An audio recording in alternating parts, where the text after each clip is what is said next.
We're going to look at a couple of questions here regarding line symmetry in polygons. So we're going to look at relating the property of symmetry to the classification of polygons, determining which polygons have lines of symmetry, and determining the number of lines of symmetry in polygons.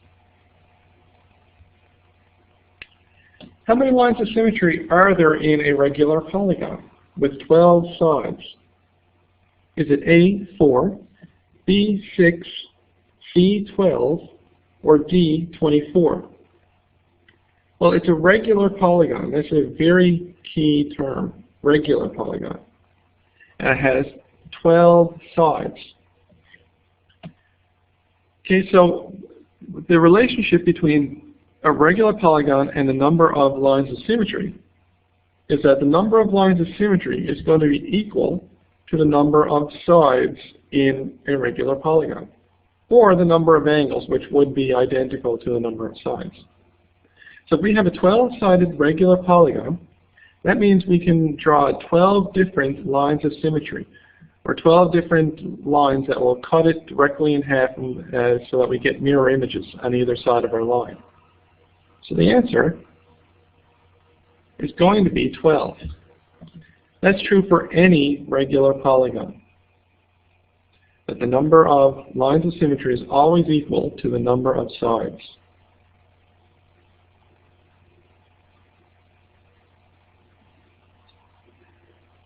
Okay, this question, this is a typical type of question you could expect to see on a quiz or assignment. Each diagram shows one half of a polygon. We have a line of symmetry, which is the dashed line. So it's a line that cuts the polygon in half. We want to identify what each type of polygon would be, and then we're going to also complete the picture by completing the polygon. Personally, I think it might be a bit easier to complete the polygons first. So I'm going to try that. Now this is a line of symmetry. So what I'm expecting to see is basically a mirror image on the other side of my line. So I'm going to see a line approximately this long here.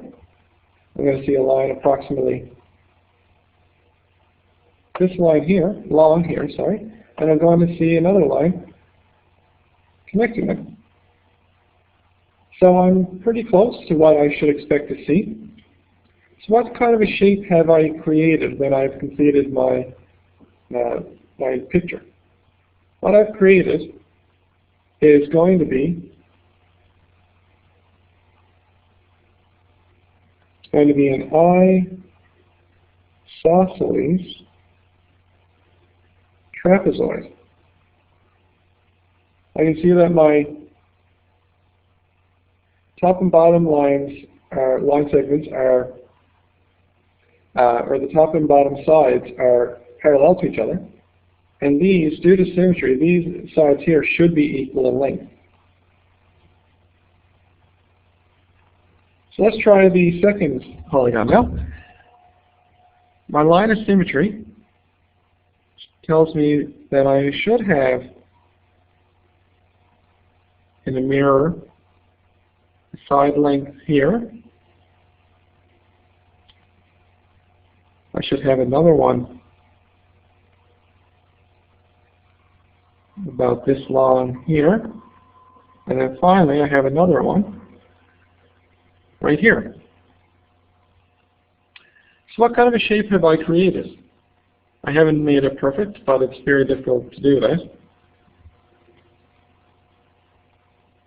What I've created looks roughly like a regular hexagon. In the original drawing, these sides appear to be equal in length. So in my reflection, I see that these three sides should also be equal in length. So if we have a six-sided figure with all of our sides equal in length, that gives us a regular hexagon.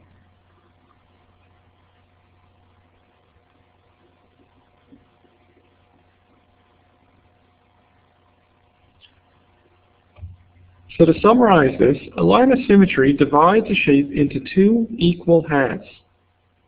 We saw our line of symmetry, we were able to use our line of symmetry to come up with the second half of a shape. And a regular polygon always has the same number of lines of symmetry as the number of sides or angles in that polygon. We had in our example a 12-sided polygon, and we ended up having 12 lines of symmetry based on this property.